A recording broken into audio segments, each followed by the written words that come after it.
Baik, Assalamualaikum warahmatullahi wabarakatuh. Perkenalkan saya Silvi Dwi Ariyanti dengan NPM 237002022. Pada kesempatan kali ini saya akan mempresentasikan hasil riset kelompok kami mengenai perencanaan charging station fund berbasis hybrid PLTS-PLTB.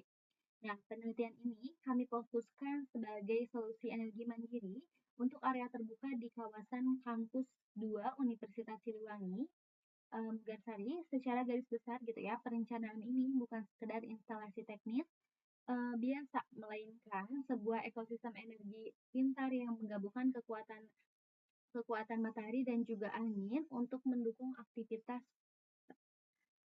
digital mahasiswa di area publik yang selama ini belum terjangkau oleh listrik gitu ya. Terutama di area danau. Di area danau sendiri biasa digunakan untuk berdiskusi, mengerjakan tugas, tapi di area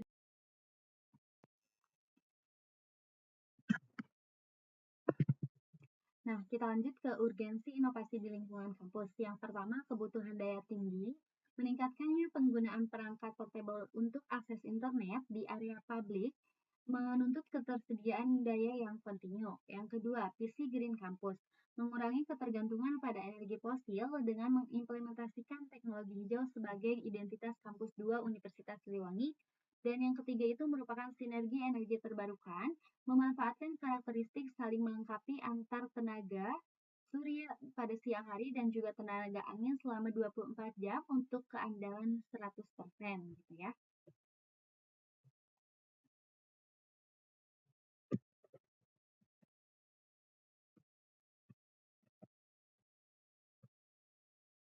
Nah, lanjut ke metodologi dan juga lokasi penelitian. Untuk penelitian sendiri dilakukan di Kampus 2 Universitas Siliwangi, Megarsari dengan pendekatan deskriptif kuantitatif dan juga simulasi teknis. Untuk memastikan perencanaan ini akurat, tim kami melakukan observasi lapangan langsung di lapangan gitu ya, dan juga kami mengambil data primer menggunakan solar power meter untuk intensitas matahari dan juga anemometer untuk kecepatan angin. Nah, seluruh data real ini kemudian kami analisa dan juga simulasikan melalui perangkat lunak Homer Pro.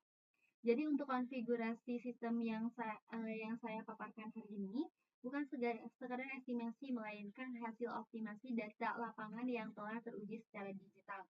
Nah, untuk pendekatannya sendiri kan ini ada deskripsi kuantitatif. Nah, kita melakukan wawancara gitu ya, melakukan wawancara dengan lanjut untuk arsitektur sistem hibrid. Arsitektur sistem hibrid ini konfigurasinya kita menggunakan off-grid, di mana sistem dirancang mandiri tanpa koneksi PLN, menjamin operasional saat pemadaman listrik atau blackout. Nah, untuk modul PV-nya kita menggunakan monokristalin untuk efisiensi tinggi, dan juga untuk turbinnya kita menggunakan VAWT, merupakan turbin vertikal untuk tipenya tipe Darius H yang estetis dan juga senyap. Untuk hybrid controller manajemen daya MPPT yang cerdas. Nah, kami menekankan pemilihan turbin vertikal ini karena selain karena estetik yang cocok untuk area danau, turbin ini sangat handal menangkap angin dari arah manapun tanpa perlu mekanisme pengaruh yang rumit. Nah, ini merupakan pilihan yang paling efisiensi. Ini ada analisis potensi energi surya PLTS, bisa dilihat ya. Untuk kita lihat datanya di area terbuka seperti danau, paparan matahari sangat melimpah karena tidak terhalang bayangan seperti gedung. Untuk hasil pengukurannya sendiri, kami menunjukkan indikasi puncak, mencapai 1056 watt per meter persegi. Angka rata-rata harian kita berada di 1003,75 watt per meter perseginya. Secara teknis, ini sudah melampaui standar pengujian internasional, artinya potensi surya di lokasi ini sangat luar biasa untuk dikonversi menjadi energi listrik. Lanjut. Ini ada analisis dinamika kecepatan angin PLTB. Nah, tidak hanya matahari, angin di area terbuka Megarsari juga sangat menjanjikan. Kami mencatat kecepatan puncak anginnya itu ada di puncak anginnya ya. Ini puncak anginnya ada di 5,02 meter per sekon, tetapi untuk kecepatan rata-ratanya itu ada di 2,9 meter per second, di mana untuk kecepatan angin di 2,9 meter persegi ini merupakan rendah gitu ya, enggak yang tinggi banget, sehingga di angka 2 terendah ini gitu ya, tapi kena aja angka ini lebih dari cukup untuk memutar turbin. Nah, ini ada hasil simulasi dan juga keandalan sistem. Untuk hasil simulasi menunjukkan tingkat keandalan yang sempurna. Renewable fraction-nya ada di 100%, capacity shortage-nya ada di 0%, dan juga nih untuk horse autonomy-nya itu ada di 31,6 jam. Ini yang paling menjamin gitu ya, dengan angka 31,6 jam. Artinya jika kondisi alam sedang tidak mendukung, cadangan baterai kita masih melayani kebutuhan pengisian daya mahasiswa selama lebih dari 1 hari penuh tanpa henti. Nah, kesimpulan keandalannya, sistem mampu mensuplai beban penuh selama lebih dari 24 jam tanpa adanya input energi baru, menjamin kontinuitas layanan bagi mahasiswa kampus 2 Megarsari. Lanjut untuk spesifikasi komponennya. Yang pertama itu ada dari panel surya. Kita menggunakan spesifikasi di 163 watt WP. Untuk detail teknisnya itu ada di monokristalin. Efisiensinya 15-20%. Nah, untuk turbin anginnya sendiri, spesifikasi di 1 kVAWT.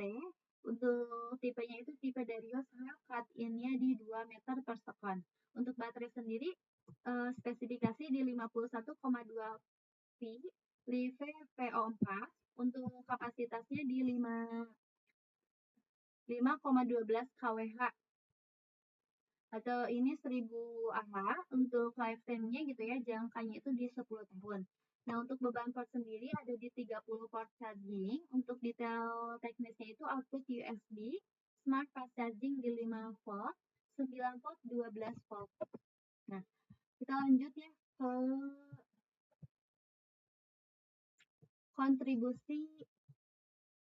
kontribusi dan produksi tahunan. Untuk kontribusi dan produksi tahunan, sinergi komplementer, karakteristik produksi energi hampir seimbang 50-50. Hal ini sangat ideal untuk mitigasi risiko. Di mana pada musim kemarau produksi PP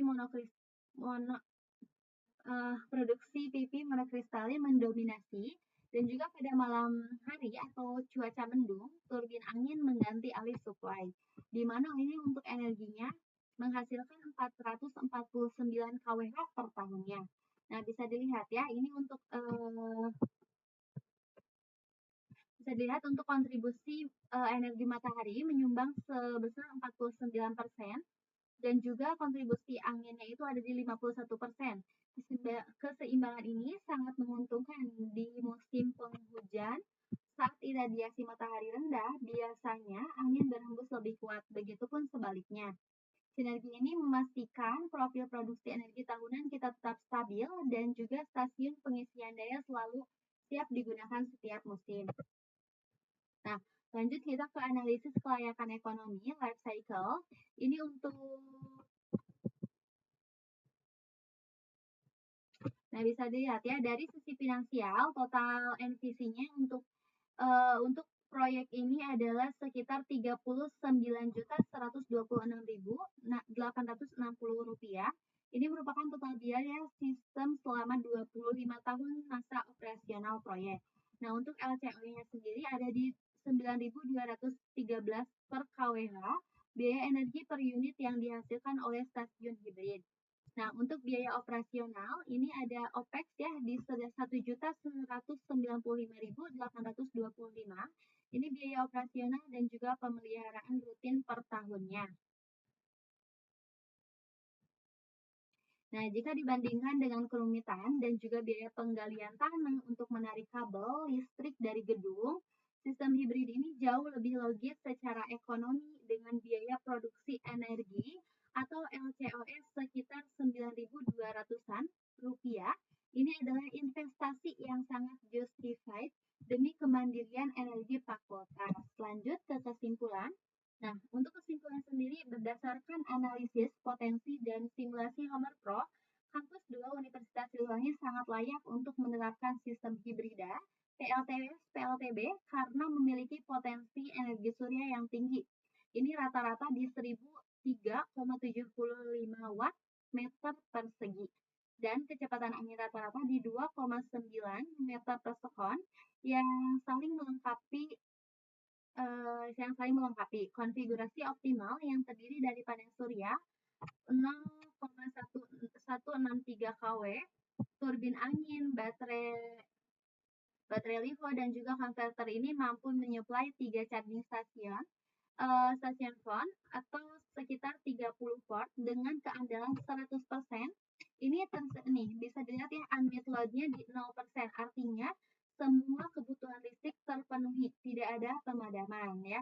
Untuk total produksi, daya itu per tahunnya ada di 449 kWh per tahun, serta ketahanan baterai hingga 31,6 jam saat cuaca buruk.